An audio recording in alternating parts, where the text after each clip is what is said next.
This action research study examines the effects of volunteerism on 7th grade students. 8 students volunteered one Saturday at the Klamath Lake County Food Bank. The participants were 8 self-selected 7th grade students in the social studies classes with student teaching. There were 3 boys and 5 girls that participated. All were either 12 or 13 years old. After the volunteer work, students took a survey asking them about their experience and their thoughts on volunteering. Students were also interviewed a few weeks after the volunteer work to see how they felt about it in retrospect. Findings suggest that these students volunteered because they thought it'd be fun and did not have much else to do on that particular day. A future study might examine ways to get students to volunteer on a more regular basis, as well as having students become more involved in finding places where volunteers are most needed. Increasing student volunteerism through increased opportunities.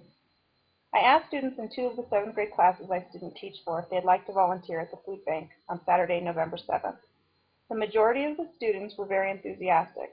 I asked them to go home and ask their parents or guardians and let me know if they could come. Many of the students who were initially very interested in going could not go because their parents either couldn't give them a ride or the student was already too busy with other activities. Of the 14 students who signed up to volunteer, 8 showed up. I was thrilled to have that many. When the students got there, I had them fill out a survey about why they decided to volunteer. They really were all there to just have fun with their friends. They were very excited and happy to be doing something different together. It was a lot of fun. We boxed cans and dry goods for about an hour. We filled about 150 boxes. Everyone was laughing the entire time. All the kids who showed up are kids that are very positive and involved in school. For them, it was something different to do. These are students who would otherwise be occupied and are not at risk. I would have liked to have students volunteer who are at risk, but since the group had to self-select, it is not surprising that it was the students with supportive families who were willing to drive them across town to the food bank on a Saturday. More than half of the 8 kids who did volunteer on Saturday had volunteered before. I think I am realizing that in order to get marginalized kids to volunteer, it would have to be at school during school hours. In other words, it would be forced, not exactly volunteering.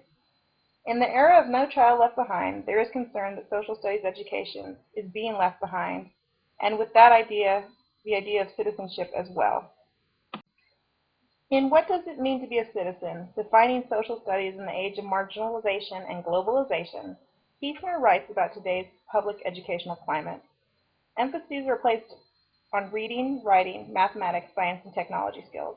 As a result of the narrowed curriculum due to standardized testing, there is less instructional time for subjects such as arts, civics, geography, history, music, foreign language, physical education, and the social studies. Hefner writes that it is learning the social studies where students learn citizenship, cultural awareness, social justice, tolerance, and democratic ideals. Without a thorough social studies education, students will not learn what it means to be an effective citizen or how to participate in the global community. This article presents ideas for using effective practices to prepare citizens in our age of globalization. Hefner's article refers to the other articles from this issue of Journal of Curriculum and Instruction. Hefner writes, as a society, the economy and the sense of global community are being redefined by a variety of current influences, including technology, interconnectivity, interdependence, and cultural pluralism. Conventional methods for educating students no longer suffice in teaching the knowledge, skills, and dispositions for meaningful and successful participation as citizens.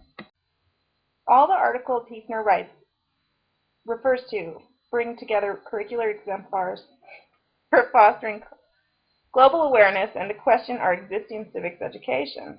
In Practicing Critical Democracy, A Perspective for Students, Sandra J. Schmidt notes that our country's current civics education fails to prepare students to be good citizens who are active in the democratic process. The study presented in this paper posed the question, what kinds of civics education do students think they need in order to participate in their government, country, or community? 3 high school students were asked how they perceive themselves as democratic actors and how they prepare for these roles. In the article World-Mindedness, Taking Off the Blinders, written by Mary M. Merrifield, she looks at the ways in which teachers in Hong Kong, Japan, and the United States are preparing young people to become world-minded citizens. The author wants us to look at interconnectedness of humanity in this global community in order to teach students the impact that they will have on their world. Merrifield writes, Lack of interest in other cultures or just ignorance of how the world works may serve as blinders for action when people who are faced with seemingly local issues do not understand the possible global connections. All 8 students who participated in the volunteer project said they'd volunteer again.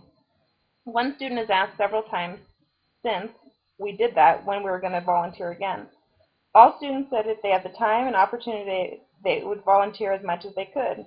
These 8 students recognize that they are more fortunate than many, and that because they can volunteer, they should.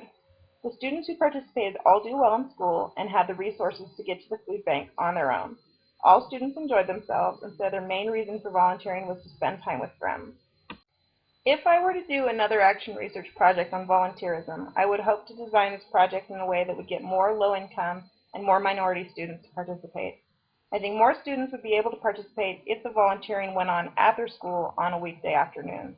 The transportation issue created an unfair advantage, causing only certain students to be able to find the means to get to the food bank on a Saturday. Overall, the original goal of this project was to find ways to get students to volunteer. What I realized was that the students who volunteered had, for the most part, volunteered at other times. I sent home additional permission slips asking if students could be interviewed and filmed for this project. I'm going to include those interviews now.